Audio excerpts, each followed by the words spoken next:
د چا په حکم کېناسته پاڅېده ما نه به داسې زندګي ونشي د چا په حکم کېناسته پاڅېده ما نه به داسې زندګي ونشي د بني آدمو دې په کار شي سړی خو د بنده دې بندګي ونشي بې ادبي د مندر ځکه نه کوم چې د جومات بې حرمتي ونشي بې ادبي د مندر ځکه نه کوم چې د جومات بې حرمتي ونشي او په سیل وزمه د یارانو سره پرېږده نن دې مزدوري ونشي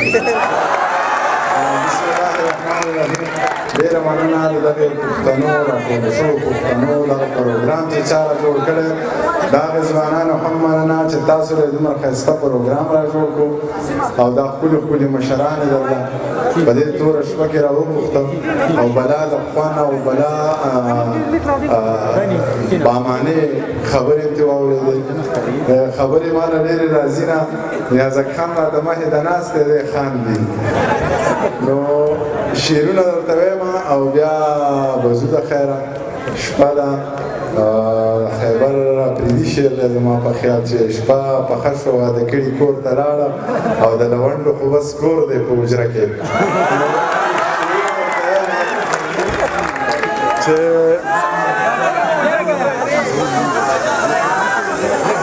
مانم شعرونه مې یرکړل شوي نو کاروبار د کفنونو په وروج دی جنازې د خلک وړي راوړي سړیا کاروبار د کفنونو په وروج دی جنازې د خلک وړي راوړي سړیا په خوبونو باندې مړه په خوب ماړه شه د ودو هغه کټي راوړي سړیا زمرودي په بدل کې درنه یوړه څوک چې دلته توغندي راوړي سړیا دا د غفلت په خوب اوده دې مړه شي پشتو سترګو کې ړانده دې مړه شي که یو کېدل یې ناممکنه وي نو زما په خیال ټول پښتانه دې مړه شي څنګه خبر زما د زړه نه نه یې ولې نو ته پکې دننه نه یې څنګه خبر زما د زړه نه نه یې ولې نو ته پکې دننه نه یې ځکه په رنګ د ګلاب ګل نه یمه ته هم په قد د چینار ونه نه یې خلکه زړه دې د سکې نه جوړ دی خلکه ته په چا غمجنه نه یې غم به وجلې وې نازکې جینۍ غم به وجلې وې نازکې جینۍ شکر وباسه چې مینه نه یې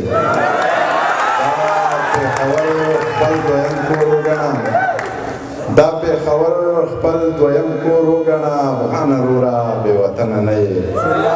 خوشه سړک خاموشه شپه خوشه سړک خاموشه شپه اوږد سفر زه او هغه نه موسیقي نه څه نشه واورین موسم توده ټپه پردی موټر پارسل کاوه وار په وار ګوټ پیاله یوه اوف اوف توبه ای های کنه دومره رنګینه او خالصه خوب مې لیده ډېر عجیبه چا کړم راویښ په دې ټپه پیغلو د غره نه ګیډي راوړه او زلمي په سره غرمه د خوب وباسېده الله خو دې د هر چا د نظر نه راګزار کا او الله دې د دې پور غره د سر نه راګزار کا دا ځینې ځینې خلک په ژوندي اوسې ضربه د اوسپنې لیدکې پسې د لمر نه راګزار کا د خوبه یم باران وختلی یاره په خیر راغلی ځان سم وخت څاڅکي د څادر نه راګزار کا د ژمي یخه شپه وه نری باران ورېدو موبایل وټنګېدو ما له هم خوب نه راتلو بس جوړاوا مې غستو چې مې سلام ور واچو ویل یې ته لا ویښې ویل مې چې جناب څوک ویل یې ما نه پېژنې ته منیر جان یې که نه بس د دې غږ سره مې زړه داسې ونړېدو بیا چې په ځان پوهېدم سحر رڼا خوره وه بیا مې موبایل راواخیست پکې د هغې شمېرې نه یو پیغام راغلی و پکې لیکلي وو چې بې له دا ژوند دی بلا ګران دی په سرو لمبو کې مې ګزران دی خال مې په خپلو اوښکو وران دی او جانانه دې مسلمان دی